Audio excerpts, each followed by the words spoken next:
ഗും ഗുരുഭ്യോ നമഃ. ശ്രീമദ് ഭഗവത്ഗീത अध्याय 4 ज्ञान कर्म संन्यासियों. श्लोक 9. जन्म कर्म च मे दिव्यम् एवं यो वेत्ति तत्त्वतः त्यक्त्वा देहं पुनर्जन्म नैति मामेति सो अर्जुन. हे अर्जुन, जो मेरे जन्म एवं कर्मों की दिव्य प्रकृति को जानते हैं, वे शरीर छोड़ने पर संसार में पुनः जन्म नहीं लेते, अपितु मेरे नित्य धाम को प्राप्त करते हैं. गत श्लोक के संदर्भों में इस श्लोक को समझना चाहिए. श्रद्धापूर्वक भगवान के स्मरण में तल्लीन रहने से मन पवित्र होता है. यह भक्ति या तो निराकार भगवान या उनके साकार रूप के प्रति हो सकती है. भगवान के निराकार रूप की भक्ति अमूर्त और धुंधली होती है. इस प्रकार की साधना भक्ति के दौरान लोगों को अपना ध्यान केंद्रित करने या संपर्क स्थापित करने के लिए कोई आधार दिखाई नहीं देता. साकार भगवान की भक्ति मूर्त और सरल है. ऐसी भक्ति के लिए भगवान के प्रति दिव्य मनोभावों का होना आवश्यक होता है. श्री कृष्ण की भक्ति में तल्लीन होने के लिए लोगों को उनके नाम, रूप, गुण, लीलाओं, धाम और संतों में दिव्य मनोभाव विकसित करना चाहिए. श्लोक 10.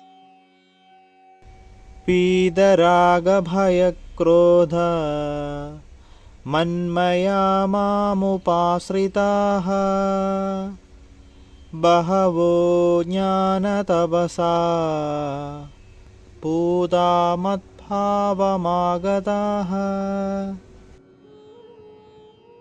आसक्ति, भय और क्रोध से मुक्त होकर पूर्ण रूप से मुझमें तल्लीन होकर मेरी शरण ग्रहण कर भूतकाल में अनेक लोग मेरे ज्ञान से पवित्र हो चुके हैं और इस प्रकार से उन्होंने मेरा दिव्य प्रेम प्राप्त किया है.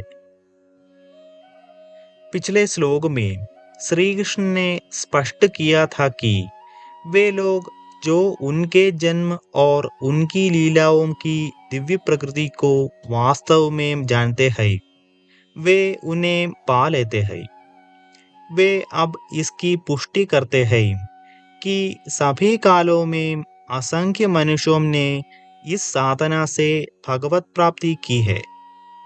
उन्होंने श्रद्धा भक्ति द्वारा अपने अंतःकरण को शुद्ध कर इस परम लक्ष्य को प्राप्त किया है. अब मन को कैसे शुद्ध किया जाए? आसक्ति, भय और क्रोध को त्यागने से और मन को भगवान में अनुरक्त करने से अंतःकरण कैसे शुद्ध होता है? वास्तव में आसक्ति ही भय और क्रोध का कारण है. जिन सांसारिक वस्तुओं में हमारी आसक्ति है, वे हमसे छिन जाएंगी. इसलिए आशंका से भय उत्पन्न होता है और आसक्ति के विषयों के प्राप्ति में बाधा आने से क्रोध उत्पन्न होता है. इसलिए आसक्ति ही मन के अशुद्ध होने का मुख्य कारण है. यह माया का संसार 3 प्राकृतिक गुणों से निर्मित है, सत्व, रजस और तमस. संसार के सभी विषय और सभी मनुष्य इन 3 गुणों के आधिपत्य में है. जब हम स्वयं को किसी सांसारिक पदार्थ, विषय या व्यक्ति में अनुरक्त कर देते हैं, तब हमारा मन भी इन 3 गुणों से प्रभावित होता है. इसके विपरीत जब हम अपने मन को भगवान जो तीनों गुणों से परे है में अनुरक्त करते हैं, तब ऐसी समर्पण भक्ति से मन शुद्ध हो जाता है।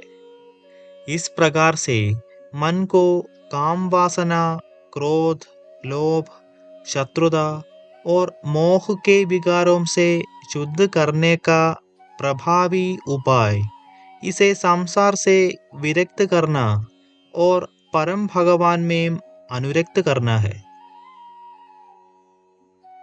श्लोक 11। ये यथा मां प्रपद्यन्ते तांस्तथैव भजाम्यहम् मम वर्त्मानुवर्तन्ते मनुष्याः पार्थ सर्वशः। जिस भाव से लोग मेरे शरण ग्रहण करते हैं, उसी भाव के अनुरूप मैं उन्हें फल देता हूँ। हे प्रथापुत्र, सभी लोग जाने या अनजाने में मेरे मार्ग का ही अनुसरण करते हैं। यहाँ श्री कृष्ण यह व्यक्त करते हैं कि भगवान सभी के साथ उनके समर्पण के अनुसार आदान प्रदान करते हैं। जो लोग भगवान के अस्तित्व को स्वीकार नहीं करते, वे कर्म के नियमों के अंतर्गत उनसे व्यवहार करते हैं। वे उनके हृदय में बैठते हैं, उनके कर्मों का लेखा जोखा रखते हैं और तदनुसार फल देते हैं। किंतु ऐसे नास्तिक लोग भी भगवान की दासता से बच नहीं सकते।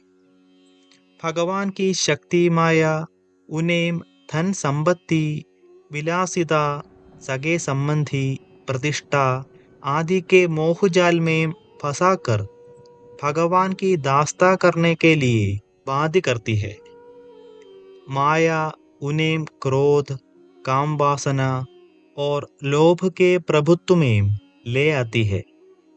दूसरी ओर जो लोग अपने मन से सांसारिक आकर्षणों को हटाकर भगवान को अपना लक्ष्य और आश्रय मानकर उनके सम्मुख होते हैं, तब वह परमात्मा में विलीन होने का अपने सही दिशा पर होंगे। श्री कृष्ण ने भजामी शब्द का प्रयोग किया है, जिसका अर्थ सेवा करना है। वे शरणागत जीवात्माओं के अनंत पापों का नाश कर देते हैं, माया के बंधनों से मुक्त कर देते हैं, भौतिक संसार के अंधकार को मिटा देते हैं और दिव्य कृपा, दिव्य ज्ञान एवं दिव्य प्रेम प्रदान करते हैं। जब भक्त निष्काम भाव से उन्हें प्रेम करते हैं, तब वे अपने स्वेच्छा से उनके प्रेम के आगे दास बन जाते हैं। श्लोक 12। कांक्षन्तः कर्मणां सिद्धिं यजन्त इह देवताः क्षिप्रं हि मानुषे लोके सिद्धिर्भवति कर्मजा। इस संसार में जो लोग सकाम कर्मों में सफलता चाहते हैं, वे लोग स्वर्ग के देवताओं की पूजा करते हैं, क्योंकि सकाम कर्मों का फल शीघ्र प्राप्त होता है। जो लोग सांसारिक पदार्थों को प्राप्त करना चाहते हैं, वे स्वर्ग के देवताओं की पूजा करते हैं और उनसे वरदान प्राप्त करते हैं। देवताओं द्वारा प्रदान किए जाने वाले वरदान भौतिक और अस्थायी होते हैं, क्योंकि देवता भी इन्हें केवल भगवान की शक्ति प्राप्त होने पर प्रदान कर सकते हैं। स्वर्ग के देवता केवल वही वरदान दे सकते हैं जो उन्हें भगवान की शक्तियों द्वारा प्राप्त होते हैं। संकीर्ण बुद्धि वाले लोग देवताओं की शरण में आते हैं, किंतु ज्ञानी पुरुष समझते हैं कि इन मध्यस्थों से उनका मनोरथ सिद्ध नहीं हो सकता, इसलिए वे अपनी अभिलाषाओं की पूर्ति हेतु भगवान की शरण ग्रहण करते हैं। विभिन्न प्रकार के लोगों की न्यूनतम और अधिकतम अभिलाषाएं होती है। श्री कृष्ण अब आगे 4 श्रेणी के गुणों और कार्यों का उल्लेख करेंगे। श्लोक 13। चातुर्वर्ण्यं मया सृष्टं गुणकर्म विभागशः तस्य कर्तारमपि मां विद्य कर्तारमव्ययम्। मनुष्यों के गुणों और कर्मों के अनुसार मेरे द्वारा 4 वर्णों की रचना की गई है। यद्यपि मैं इस व्यवस्था का सृष्टा हूँ, किंतु तुम मुझे अकर्ता और अविनाशी मानो। प्रकृति की शक्ति द्वारा 3 गुण निर्मित होते हैं, सत्वगुण, रजोगुण और तमोगुण। ब्राह्मणों में सत्वगुण की प्रधानता होती है। वे विद्या और पूजा की ओर प्रवृत्त होते हैं। क्षत्रिय वे हैं जिनमें रजोगुण की प्रमुखता और कुछ मात्रा में सत्वगुण मिश्रित होता है। उनकी रुचि प्रशासन और प्रबंध संबंधी कार्यों में होती है। वैश्यों में रजोगुण और तमोगुण मिश्रित होते हैं। तदनुसार वे व्यावसायिक और कृषि संबंधी कार्य करते हैं। समाज में शूद्र लोग भी होते हैं। उनमें तमोगुण की प्रबलता होती है। इन्हें श्रमिक वर्ण कहा जाता है। इस वर्गीकरण का संबंध न तो जन्म से था और न ही यह अपरिवर्तनीय था। श्री कृष्ण ने इस श्लोक में स्पष्ट किया है कि इस वर्णाश्रम व्यवस्था का वर्गीकरण लोगों के गुणों और कर्मों के अनुसार था। यद्यपि भगवान संसार के सृष्टा है, किंतु फिर भी वे अकर्ता है।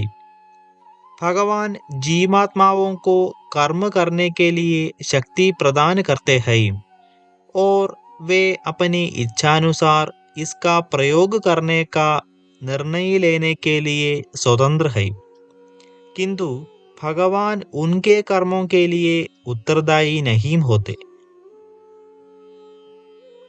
आगे हम विस्तार से चर्चा करेंगे।